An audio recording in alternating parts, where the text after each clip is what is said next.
Hey guys, it's me, Mario. And today we're going to continue Vipero, the Snake Man. I just...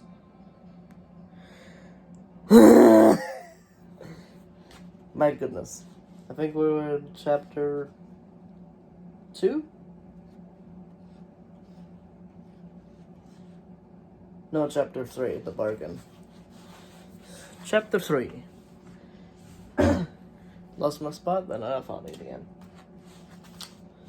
Wasn't really in there. Ugh, add. There we go. I kicked the thing. There we go.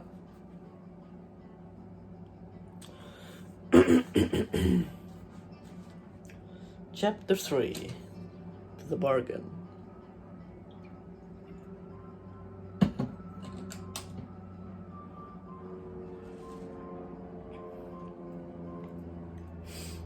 Elena elbowed her way through the group and stood beside Tom, her head raised definitely. Tom searched desperately for the right words. He needed to calm the townspeople and convince them to let him have some water. But how could he do that when they needed water for themselves so desperately? The sick boy was still tossing his mattress, muttering in his fever. "I know," Elena exclaimed suddenly, turning to the woman who had let them in. She asked, "How would you like to trade?" Suddenly Tom realized that what Elena meant. "Aunt Maria's herbs. Yes, we don't expect you to give us water for nothing," he added hesitantly. "What have you got to trade?" the woman asked. "We can help him," Tom explained, gesturing towards the sick boy. "We have herbs that will cure his fever. Will you give us a skin of water in exchange?" I'll give you everything I have if you can do that," the woman replied. Her voice shook as she added, "He's my son." The people crowded around Tom and Elena began to relax. The crowding around Tom and Elena began to relax, though they still muttered doubtful to each other. Elena pushed past them and went to kneel beside the boy. "Fetch me some hot water, please," she said. "And a mortar and pestle." The woman immediately brought the mortar and pestle and let them down by Elena's side. Tom took out a handful of the dried herbs from his pocket and dropped them into the mortar. Then Elena ground them into powder with the pestle. "He's very ill," she muttered softly, so only Tom could hear. It's lucky we came when we did. And it's also lucky you know about herbs," Tom said. He felt a stab of anger. "This is all the fault of the evil beast. We have to stop him." By the time Elena had finished pounding the herbs, the woman had returned with a small bowl of steaming water. Elena mixed the herbs into it. Then she raised the sick boy's head and held the bowl so that he could drink the mixture in small sips. His mother looked in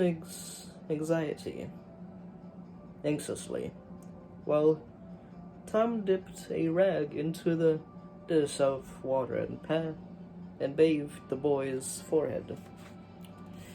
Almost at once the boy stopped moaning and let out a sigh of exhaustion.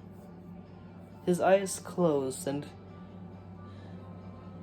his breathing became deep and even. Elena gently lowered his head to the mattress. He's sleeping now. He's sleeping now.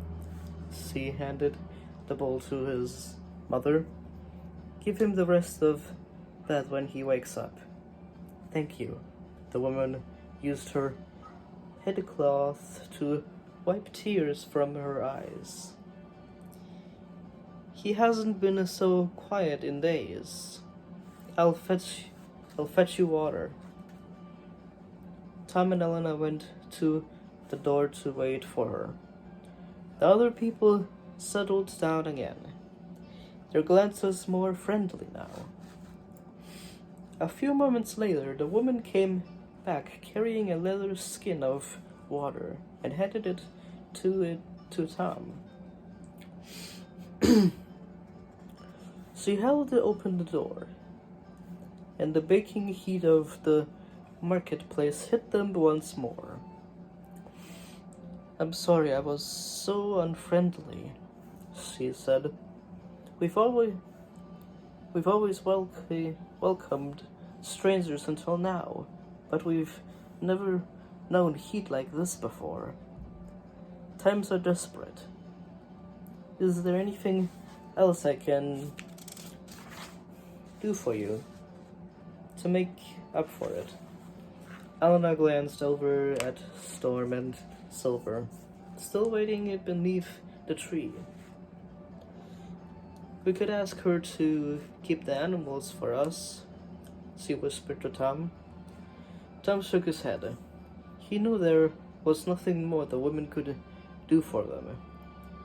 No, thank you, he said to her. You've already done enough.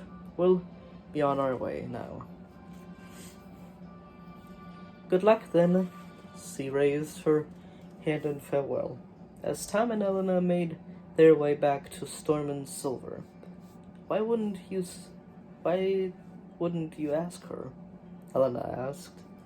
We agreed we can't take Storm and Silver into the desert. We'll have to.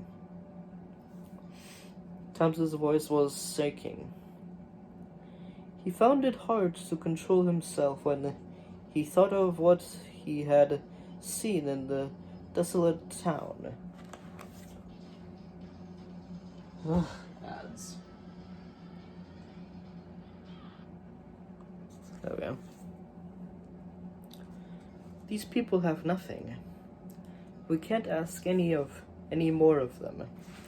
Besides, I'd rather risk Storm and Silver's lives in the desert than leave them with strangers who have no water or food to give them.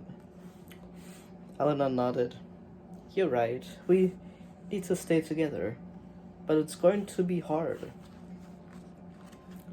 Tom clenched his fists. This is all Malville's doing. Elena nodded. I wonder where the beast is hiding, she said. I've no idea. Tom gazed out past the houses to where the dunes of the desert rolled endlessly towards the horizon. But it won't be long before we find out. And that was chapter 2. Not 2. 3. Chapter 3.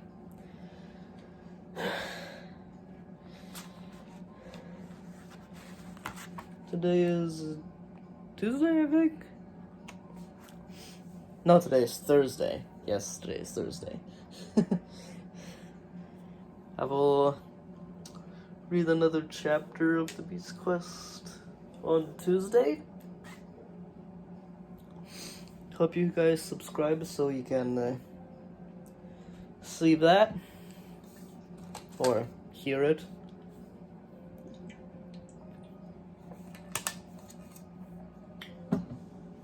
There isn't really anything visual going on except for me reading, so